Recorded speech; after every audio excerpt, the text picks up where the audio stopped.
Hello everyone, स्वागत है आपका हमारे चैनल IHMS इंडिया में। और आज का हमारा वीडियो है कि ग्रेजुएशन के बाद अगर आप साइंस सब्जेक्ट से ग्रेजुएट है, इट मीन्स अगर आपके पास 12th के अंदर साइंस था और आप ठीक है आपने ग्रेजुएशन कर लिया, BSc कर ली, इट मीन्स आपने किसी भी पर्टिकुलरली जूलॉजी, बॉटनी या अलग अलग स्पेसिफिकली माइक्रोबायोलॉजी अलग अलग सब्जेक्ट्स के अंदर आपने ठीक है ग्रेजुएशन कर लिया, तो आप ग्रेजुएशन के बाद क्या आपको नीट देना चाहिए या नहीं देना चाहिए। ये बच्चे बहुत डाउट रहते हैं कि मैं ग्रेजुएट हो चुकी हूँ, अब मेरे पास मैंने ठीक है मेरे को नॉलेज आ गया है, मैं बायो में मेरा काफ़ी स्ट्रॉन्ग कमांड आ गया है, क्योंकि ऑब्वियसली बात आपने पूरे ग्रेजुएशन में 3 साल वो पढ़ा है, तो मैं नीट दूं या ना दूं, ये बहुत डाउट रहता है। तो इस टॉपिक में हम बात करते हैं कि आपको देना चाहिए नहीं देना चाहिए। उससे पहले मैं बताना चाहूँगा, अगर आप पैशनेट है MBBS को लेके, या आप जो भी specifically BA MS BHMS BU MS या अलग कोई भी पर्टिकुलर आप जो कि नीट के थ्रू एडमिशन होता है उस कोर्स के बारे में अगर आप पैशनेट है, आप चाहते हैं ठीक है कि मुझे करना है और किसी वजह से आप नहीं कर पाए, XYZ रीजन की वजह से नहीं कर पाए, और आप बहुत ही पैशनेट थे, बहुत ही इंटरेस्टेड थे कि नहीं मुझे करना है,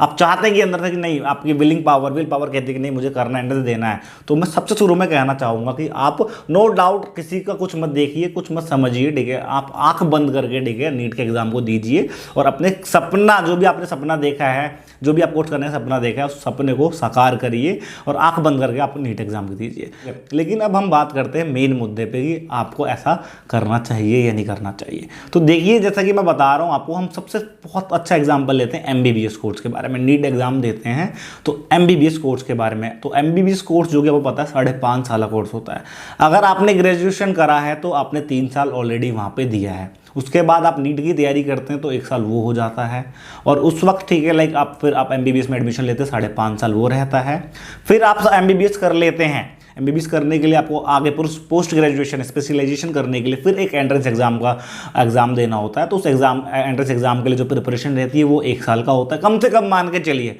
हालांकि ऐसा होता है कभी कभार डायरेक्ट भी निकल जाता है, लेकिन कम से कम आप 1 साल का ठीक है वो फेज, एंट्रेंस फेज मान के चलिए। तो 5.5 साल के बाद आपने एंट्रेंस एग्जाम दिया, फिर आपने स्पेशलिटी करी तो 3 साल वो मान के चलिए आप। तो आप ये देख लीजिए कितना टाइम लग गया आपका, बहुत ज़्यादा टाइम लग जाता है। तो काफ़ी टफ हो जाता है कि ग्रेजुएशन करने के बाद बच्चा MBBS करता है और अपने आप को सर्वाइव, मींस अपने आप को स्टेबल रखना, फाइनेंशियल स्टेबल रखना बहुत टफ हो जाता है। तो इस तरीके से एक वेस्ट ऑफ टाइम हो जाता है। इससे सबसे बढ़िया जो ऑप्शन आपके लिए रहता है, जो सबसे बढ़िया रहता है, अगर आप ग्रेजुएट है तो मेरा मानना यह है कि आप मास्टर्स करिए, आपने जिस भी फील्ड में आप ग्रेजुएट हुए हैं उसी में स्पेसिफिकली मास्टर्स करिए। मास्टर्स करने के बाद उसी फील्ड में बहुत अच्छा करिए, इवन आप PhD कर सकते हो उस फील्ड के अंदर, और उस फील्ड के अंदर आप हाईएस्ट पोजीशन ठीक है आप अचीव करके अच्छा अर्न कर सकते हैं, अपने आप को सेटल कर सकते हैं, इंस्टेड ऑफ दैट कि अगर आप नीट की एंट्रेंस की एग्जाम की तैयारी करें और MBBS करें। बल्कि देखो, मैंने सबसे शुरू में ही बताया आपको कि कर लो, अगर आपकी इच्छा है तो करिए, लेकिन द थिंग इज ये आपका वेस्ट ऑफ टाइम,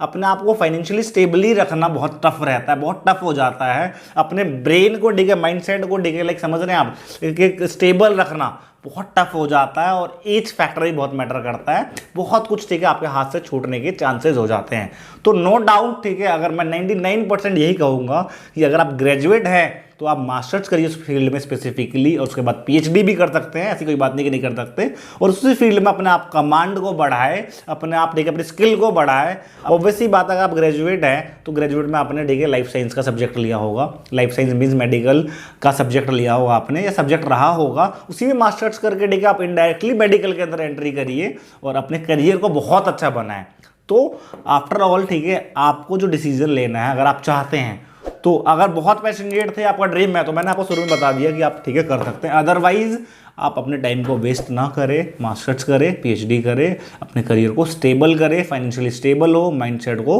बिल्कुल पॉजिटिव करें। तो मुझे आशा है कि आपको इस वीडियो से ये जरूर क्लियर हुआ होगा कि आप ग्रेजुएशन के बाद आपको नीट देना चाहिए या नहीं देना चाहिए। मिलते हैं इसी तरीके की इन्फॉर्मेटिव वीडियो के साथ नेक्स्ट वीडियो में। अभी के लिए बहुत बहुत धन्यवाद।